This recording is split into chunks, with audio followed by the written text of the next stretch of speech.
We have had this conversation before where it was a great effort on our part. Anytime you can take a player the caliber of Josh Scott and hold him to 11 points in a game and score 70, you think you're in a pretty good position to win a game. But they were a team that came on the road and made their free throws, 22-26, and we're a team at home that missed ours, very similar to the Washington game, where if you just make your free throws, the game is different because you have more control of it coming down the stretch. And I look at that number, 16 for 27, and I don't know how many of those were front ends of one-on-one, so that's probably even a bigger number that's sitting there. Those guys feel terrible. We'll just rattle them up, but I'm real proud of them, the way they bounced back from the Utah game. I thought they gave a tremendous effort, and obviously, again, a big reason for that. Again, I just think this crowd continues to grow. The energy in the building, how loud it was just a great atmosphere for us to play in. It's unfortunate that we did not close out the game for these people because it was a good college basketball, and it was right there for us to close it out, and we didn't do it. It looked like initially you thought a smaller lineup would work against the Buffaloes, one with a smaller starting lineup, but then Connor had so much success. Yeah, it had nothing to do with size. It had to do with communication. I went with the veteran lineup to start the game because I felt like our starts were not good. We had lost 5 out of 6. You need to go with a different energy, different spirit, or different look.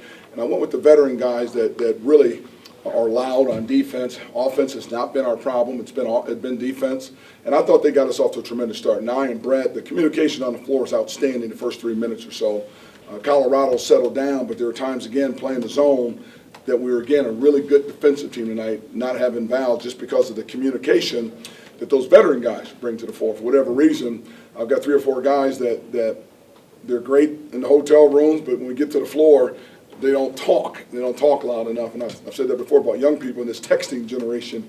For whatever reason, I've got to get them to communicate more, especially in basketball games. So Brett and I were put in there because of their energy and their ability to communicate on defense. And hopefully the guy sitting on the bench got a clinic on that. That's why we went smaller. Ernie, what was the issue then when they kind of stretched it out on you early and built the lead?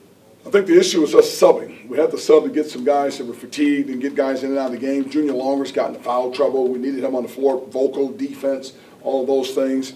And they stretched the lead out on us. We got back into the game, though, with the zone. The zone was able to reel them back in, got some stops, gave us some runouts, and we were able to get back in the game that way. And really, I kind of tracked them down throughout the game, and we're in pretty good shape again coming down the stretch of the game, with the game tied with the ball and those types of things. But the free throw shooting failed us again, and it cost us a game. We should be sitting here maybe 3-4 right now and in great shape going on the road. Unfortunately, though, we've let 2 of them get away just by not converting at the free throw line. Considering Ike's role on the team and the game he was having, do you want him taking that shot even if the play doesn't work as designed, or did he have another option? Oh, he could have drove the ball. I mean, we talked about shooting the 3 and all that, and again, players have to make plays. They're going to understand. He probably could have drove Josh Scott, get another quick 2, foul again, put them in a situation again where they got to stop us coming down the floor and everything else. Coach, I struggled on against Utah on Thursday. Couldn't get a lane to drive through today. Kept driving. Just talk about his performance tonight. It wasn't Ike. That was us. We ran offense that had that floor too congested for them. So that was not the players. And we talked about that to staff and went back to doing some things that the way we normally do them, and it completely opened up the game for Ike again, opened the game up for Josh, opened the lane up for Q, opened the game up for Connor. That was us. Maybe even doing a little bit too much coaching with this group that we need to learn as well, too, with these guys, that let them have more freedom to play. And I thought it was a big adjustment on our part, and the guys responded well to it. Your front court depth was tested when Connor picked up the quick fouls early in the second half, but it seemed like Brett and Q in particular kind of chipped in with the rebounding in ways that maybe he hasn't in the past. We needed Brett and Q to be tougher. We talked about it after the Utah game of being tougher, and they did a pretty good job of rebounding the ball.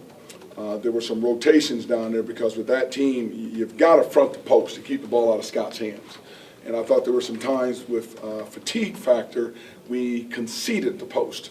And every time you conceded the post, they made us pay. But when we fronted the post and we dug in there and got physical and rebounds, which is a good indication of, again, coming from a game where we played soft, everybody thought, team as well on Thursday, to bounce back and play a physical game, that's a good sign. And a lot of it had to do with the grittiness of those veteran players again stepping up. you might have just answered my question, but, you know, you mentioned wanting to improve on defense, and then you played great tonight. Was it just that of being more physical, or what was the big difference? Well, two things.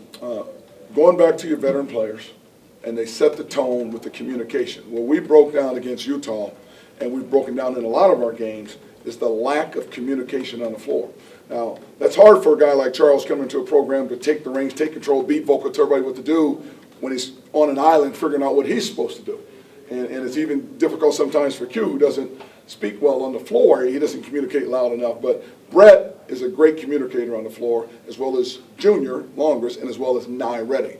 And we figured that out in practice the last few days, and we're going to switch up the lineup, get different energy, different spirit, and sure enough, they took us to another level with their energy on the defensive end of the floor. Offense has not been our problem. It's been getting stops, and we had an opportunity a few times in that game to get a string of 4 stops in a row, and we're able to reel them back in coming down the stretch with their defense. Ernie, it seems that you really was preaching to play tougher on defense after the last game, and yet the zone is the kind of work. It seems that might be counterintuitive a little bit. Well, it's not, because don't understand that when I say toughness, toughness is not a physical thing all the time where you got to physically manhandle someone, push up.